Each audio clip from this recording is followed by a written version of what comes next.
Hello. This video is meant to help review all the chapter 6 stuff that we've done this year. As with the last one, please try all of these examples on your own first to get an accurate picture of how you're doing on the stuff, and then only come back and watch for whatever sections that you need to, or to just get the answers. Okay, so for number one, we are going to factor this completely by getting different groups together. So I'm going to group the first two and the last two together.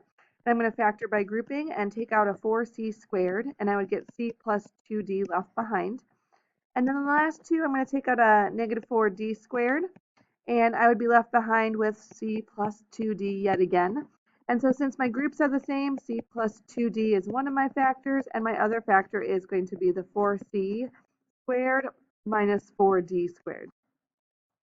Now, it's at this point where if you're looking at this factor has something in common, and what that means is that at the very beginning, I could have taken out a GCF of 4. Now, if you did that at the very beginning, that's great.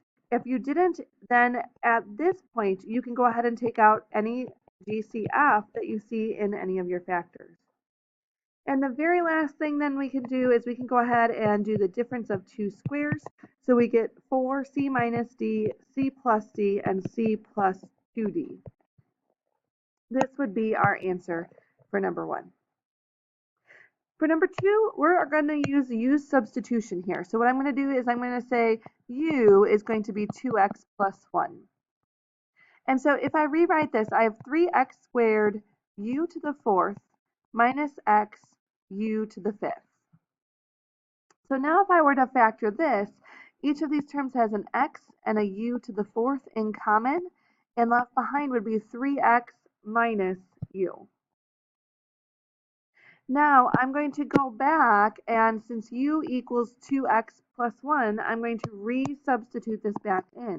So I have an x, a 2x plus 1 to the fourth, a 3x minus, and I'm going to make sure I have parentheses grouping my 2x minus 1 when I plug it back in.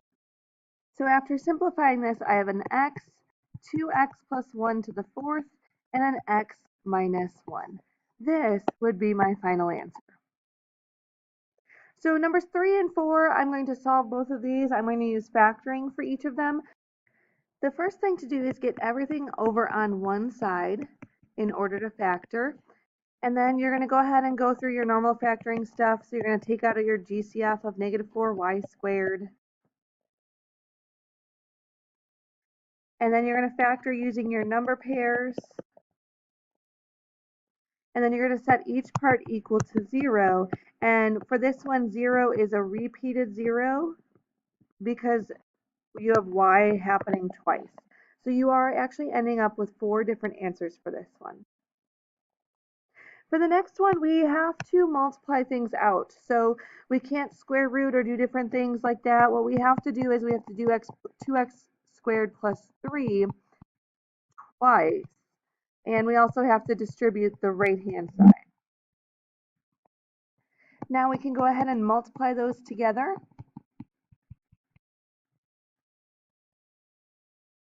When we do that, we get 4x to the fourth plus 12x squared plus 9. And then we want to get everything to one side. So your 4x to the fourth cancels out. You get 12x squared minus 24x plus 9. Since this equals 0, now what we can do is we can take out our GCF of 3 to get 4x squared minus 8x plus 3. We can then factor however you'd like, split middle term or guess and check. Either way is fine. And then you set each factor equal to 0 to get your final answers then of 1/2 and 3/2. If factoring hadn't worked, we could have used our quadratic formula or completing the square or some other method to solve. Let's go ahead now and take a look at this next one. We're going to take this and work backwards. So these are our solutions. We want to write them as factors.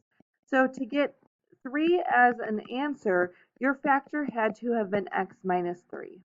To get negative 3 as an answer, your factor had to have been x plus 3. And this last one here, the 5 minus 2i, this implies that 5 plus 2i is also a solution. Anytime you have an imaginary answer, its conjugate is also an answer.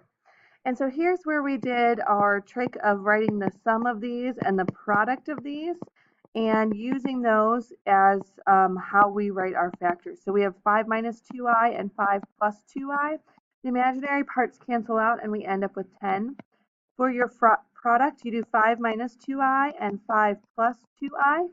When you multiply them, you get 25 plus 10i minus 10i minus 4i squared.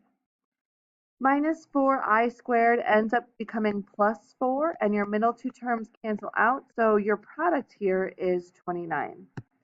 So when this is being written out in quadratic form, you have x squared.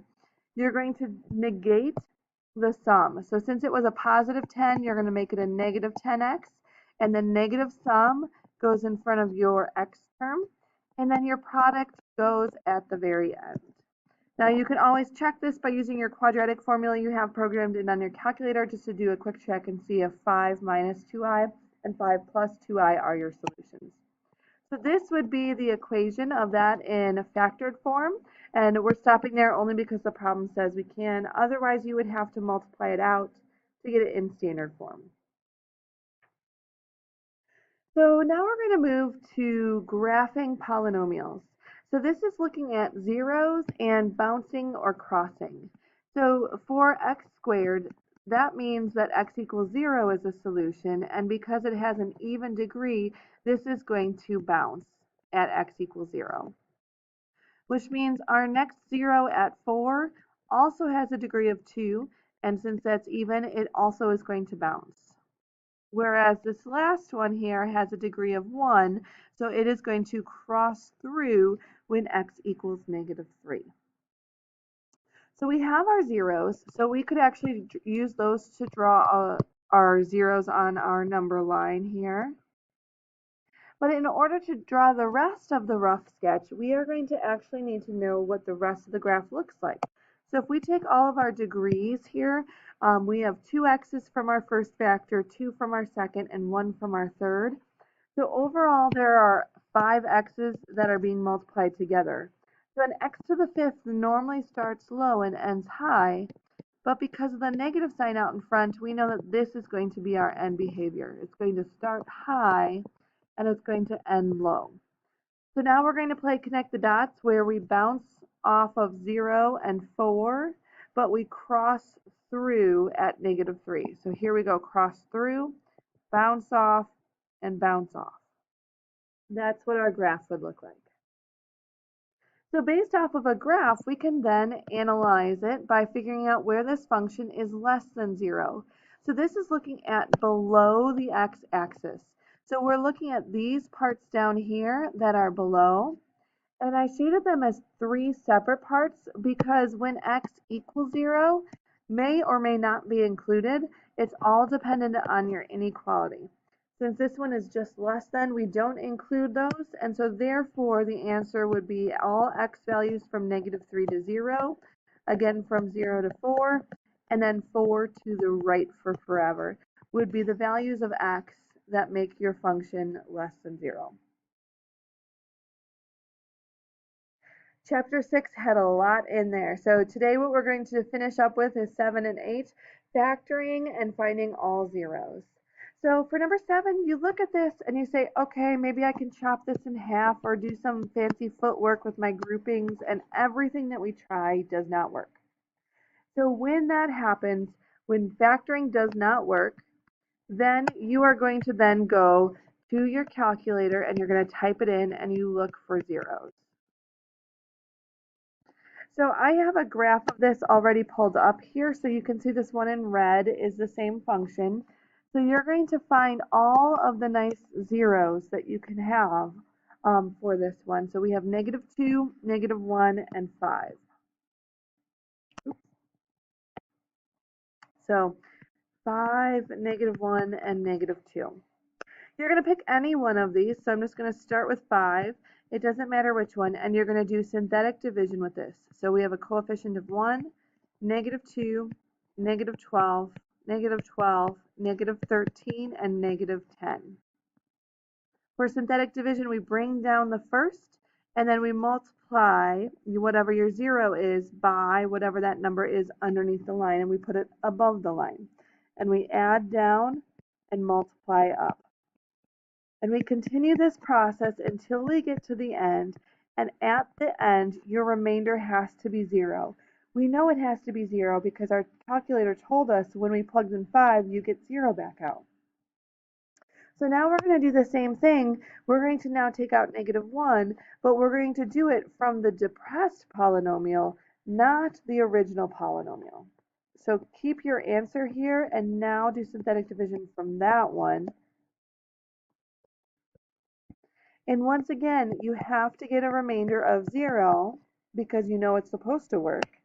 And we are going to do it one more time.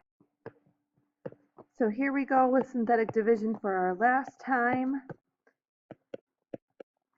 And we have found 3 different solutions. We know 5, -1, and 2 work, but we need 5 in total if we're talking about solutions. And then that also will then lead us to our factors. So looking at this one, we have this remaining x squared plus 0x plus 1. And so if we had to keep on solving this, we would set this equal to 0 and do our quadratic formula or solve by square roots. And we would see that this gets imaginary answers. So this actually does not factor any further. So therefore, in factored form, that's again our goal for this one was to factor, and we used our zeros to do that. So in factored form, we have x squared plus 1, because that didn't keep going. We have x minus 5 from our first 0, x plus 1, and x plus 2 from our other zeros. Because if you were to take those and multiply all of these together, you would end up with what you started with. So now let's try number 8. It's a very similar process. The first question is always, does it factor? And this one, yet again, it does not factor.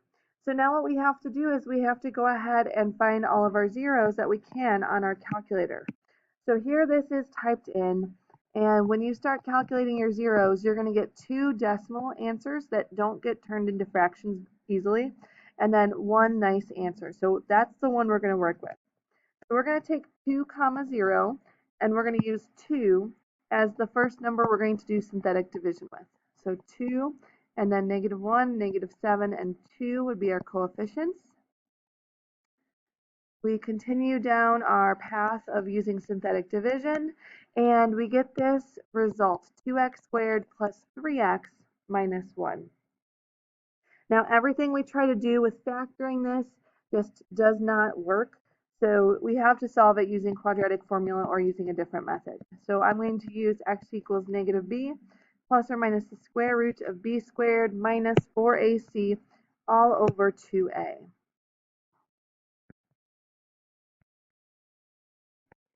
So when we're simplifying with our quadratic formula, the discriminant is the number underneath the quadratic formula, and in this case it ends up being 17. And that discriminant is telling us that since it's positive, we have 2 real solutions, and we know they're real because we saw them on our graph. And they are irrational because it's not a perfect square. So for this quadratic portion of it, we get -3/4 plus and minus the square root of 17 over 4. And we also want to make sure that we write down the 0 we took out earlier, because all in all, we needed 3 answers. And so now we have those 3 answers. So for this very last one, it's an extra example. If you struggled with 7 or 8, I would recommend trying this one. You need to find synthetic division. You do that a couple of times, and then you have to do your quadratic formula. So I'm not going to show this one all worked out, but I will let you know that the answers are 1, -4, 4, and -9/2 plus and minus root 85 over 2. So you can check that one out and see if that goes okay for you. So thank you for listening. Please let me know if you do have any questions on anything.